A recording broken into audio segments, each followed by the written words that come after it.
Okay, so the introduction, which is the first section, page 1 through 4 is just an overview of what I've been talking about, the methodology, the approach, teaching strategies, curriculum suggestions, etc.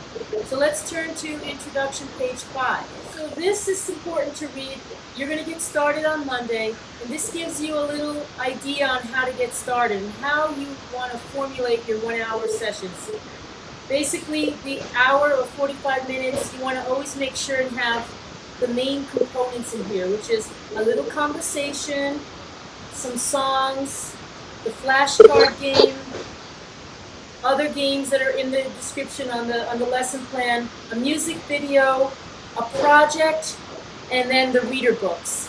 So this is more or less every 45 minutes is going to have combinations of these things in it. Okay, the next page moves into the evaluation section. This is nice to read just to get a sense on what the goals are, the academic goals are of the beginning level A kit.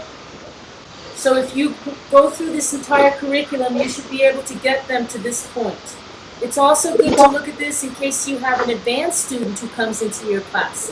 And you can look at these benchmarks, which actually come from the TESOL standards, and see if they can already accomplish all of these things, then you need to move them up to the intermediate level.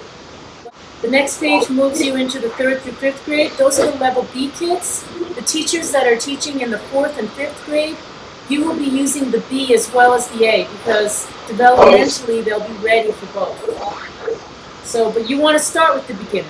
And you want to get through the beginner kit and then move into the intermediate level when they're ready.